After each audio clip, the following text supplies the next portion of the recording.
everyone, a very warm welcome to Study IAS. I hope you are learning well. इस particular lecture में हम national human rights commission के बारे में देखने वाले हैं। देखो, दो कारण है जो कि हम जिसकी वजह से नेशनल ह्यूमन राइट्स कमीशन को इस समय डिस्कशन में ले रहे हैं। सबसे पहला तो ये रीजन है कि नेशनल ह्यूमन राइट्स कमीशन ने एक तरीके से बोला है and they have basically asked for an action taken report from Odisha government regarding the Balasore train accident कि क्या आपने उस समय एक्शन लिया, क्या क्या हुआ, क्या पूरा सिनेरियो रहा, कैसे हैंडल किया गया, ठीक है, क्या सिचुएशन रही। तो इसके लिए इन्होंने बोला है, क्योंकि इनको भी जानना है कि क्या कारण रहे जिसकी वजह से इतने सारे लोगों की जानें चली गई, इतना बड़ा एक्सीडेंट हो गया, लोगों के जो ह्यूमन राइट्स हैं कहीं ना कहीं उनका भी वायलेशन हमें देखने को मिला है। दूसरा ये कारण है कि इंडिया ने रिसेंटली वोट किया है in favour of draft resolution जो कि United nation human rights council के अंदर आया, जो कि कंडेम कर रहा है किसी भी ऐसे एक्ट को जहां पर आप होली कुरान को या फिर किसी भी रिलीजियस इंपॉर्टेंट टेक्स्ट को आप कहीं ना कहीं गलत बोल रहे हो या फिर आप उसको कहीं ना कहीं डिसरिस्पेक्ट कर रहे हो उसके रिगार्डिंग। तो इस वजह से हम नेशनल ह्यूमन राइट्स कमीशन को अभी यहाँ पर डिस्कशन में लेंगे। स्टार्ट करते हैं अपने आज के लेक्चर को, पर इससे पहले आप सब अकेडमी के साथ जुड़कर अपनी तैयारी को स्टार्ट कर सकते हैं। You are getting 50% off on UPSC CSC subscriptions, इस बात को याद रखना। एंड एक और बात, जो भी आप सब्सक्रिप्शन लेना चाह रहे हैं, जो भी आप कोर्स के अंदर एनरोल करना चाह रहे हैं, आपको एक कोड का इस्तेमाल करना होगा जिससे आपको एक्स्ट्रा बेनिफिट मिल जाएगा। कोड यहीं पे मैं लिख देती हूँ, आगे भी जितने भी मैं आपको अभी बताऊंगी ना कोर्सेज के बारे में, कोई भी कोर्स हो, आपको ये पर्टिकुलर उसका याद रखना है, इस कोड को याद रखना है, दैट इज AMS लाइफ। इसको यूज कर आपको एक्स्ट्रा बेनिफिट जरूर मिलेगा। अनअकैडमी यूपीएससी प्रॉमिस से भी आप जुड़ सकते हैं। आगे आगे हो सकता है कि प्राइस में हाइक हो जाए, इसलिए अगर आप सब्सक्रिप्शन लेना चाहते हैं अभी ही कहीं ना कहीं ले लीजिए। आरंभ बैच भी स्टार्ट हो गया है आज से, जुलाई 15 से, तो इसके अंदर आप एनरोल कर सकते हैं। प्रतिज्ञा बैच 22 जुलाई से स्टार्ट हो रहा है, ये कोर हिंदी के अंदर है, इससे भी आप जुड़ सकते हैं। फाउंडेशन बैचेस भी स्टार्ट होते रहते हैं, आज से स्टार्ट हो गया है, इसके अंदर भी आप एनरोल कर सकते हैं। देखो सब में नीचे लिखा हुआ है यूज कोड वही इस्तेमाल करना है, AMSLIVE। ऑप्शनल ये सब टीचर्स पढ़ा रहे हैं, इनसे आप जुड़ सकते हैं। ऑल्सो यूपीएससी का जो सुपर कॉम्बैट टेस्ट होता है वो होने वाला है 23 जुलाई को सुबह 11 बजे, तो इसको जरूर देना।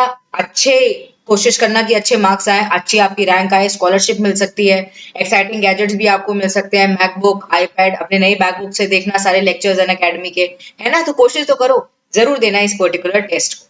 एंड फाउंडेशन सक्सेस प्रोग्राम से भी आप जुड़ सकते हैं।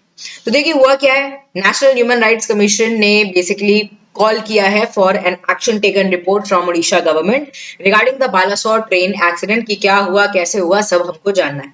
अब देखो, हमारे लिए जरूरी है इस पर्टिकुलर कमीशन के बारे में जानना। ये जो कमीशन है, it is watchdog of human rights in our country, and rights जो कि हमारे ह्यूमन से रिलेटेड हैं, to life, liberty, equality, dignity, जो इंडिविजुअल के कहीं ना कहीं राइट्स है ना, that are basically guaranteed by the Indian constitution, उन्हीं को कहीं ना कहीं ये देखता है। अगर उसका वायलेशन हो रहा है तो नेशनल ह्यूमन राइट्स कमीशन उसको जरूर कंडेम करता है।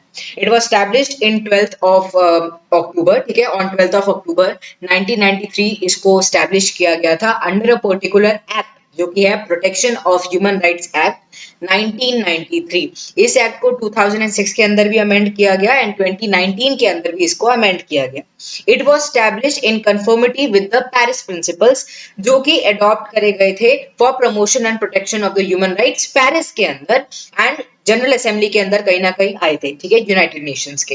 तो उसी के तर्ज पर कहीं ना कहीं in conformity with the Paris principle national human rights commission को कहीं ना कहीं स्टैब्लिश किया गया। अब इसकी कॉम्पोजिशन आपके लिए इंपॉर्टेंट हो जाती है। सबसे पहले तो कैसी काइंड ऑफ बॉडी है, ये एक मल्टी मेंबर बॉडी है जिसके अंदर चेयरमैन है एंड 4 अदर मेंबर्स भी हैं।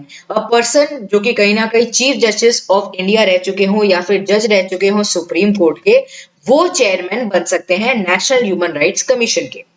उसके बाद देखो अपॉइंटमेंट, अगर हम चेयरमैन एंड मेंबर्स की अपॉइंटमेंट की बात करते हैं तो प्रेसिडेंट के द्वारा होती है, ठीक है, बट ऐसा नहीं है कि प्रेसिडेंट खुद से डिसाइड कर रहे हैं। On the recommendation of 6 member committee consisting of prime minister जो कि एज हेड होते हैं वहां पर, speaker of the Lok Sabha, deputy chairman of the Rajya Sabha, leader of the opposition, both the houses of the parliament के as well as the union home minister. तो ये सब लोगों का 6 मेंबर की कमेटी होती है। इनकी रिकमेंडेशन लेकर प्रेसिडेंट कहीं ना कहीं चेयरमैन एंड जो 4 मेंबर्स है उनकी नियुक्ति करते हैं। ठीक है, ये जरूर याद रखना, बहुत इंपॉर्टेंस रखता है। अभी पूछ भी लिया गया था कि नेशनल ह्यूमन राइट्स कमीशन क्या है, कंस्टिट्यूशनल बॉडी, तो ऐसे क्वेश्चन यूपीएससी पूछता रहता है।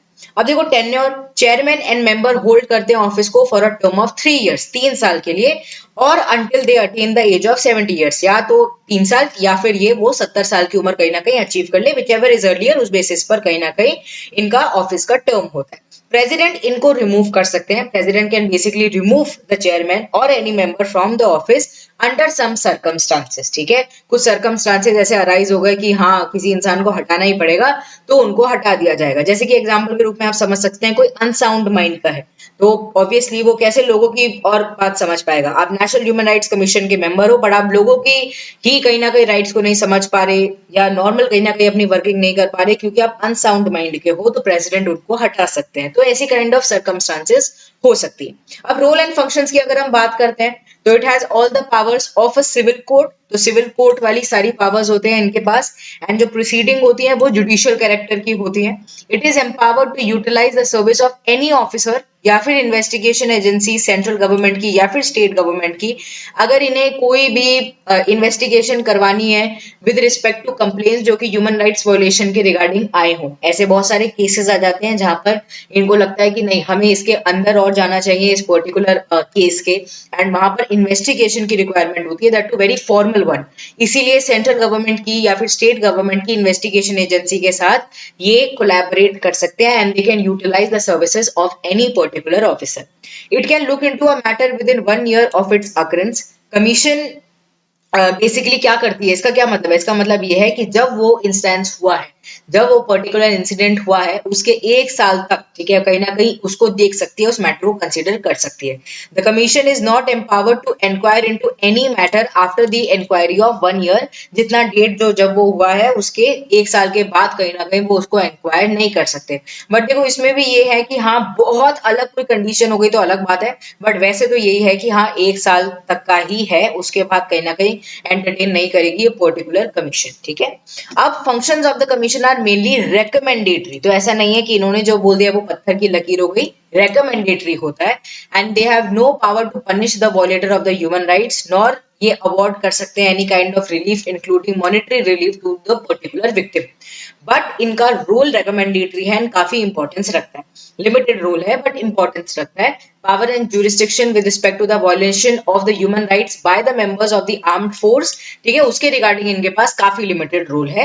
वैसे भी लिमिटेड है, देखो, क्योंकि कहीं ना कहीं पनिश नहीं कर सकते एक पर्टिकुलर पर्सन को, या फिर मॉनेटरी रिलीफ ऐसे प्रोवाइड नहीं कर सकते विक्टिम्स को, बट हाँ जितना इनका काम है वो कहीं ना कहीं पावर रखता है, दम रखता है।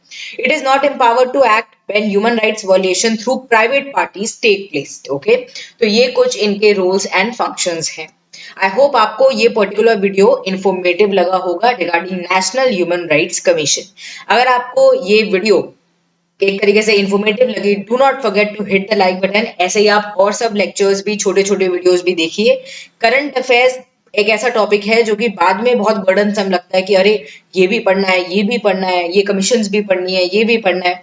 इससे बेटर ये है कि आपके पास पूरा 1 साल है प्रिपरेशन का। अगर आप डेली बेसिस पर भी छोटी छोटी वीडियोस देखते रहोगे या डेली बेसिस पर भी करंट अफेयर्स का कोटा कवर करते रहोगे, तो आपके लिए ही इजियर रहेगा, आपके लिए ही आसानी रहेगी। इसलिए इन लेक्चर्स को जरूर देखें। चलिए मिलते हैं कल। Bye bye everyone, take care.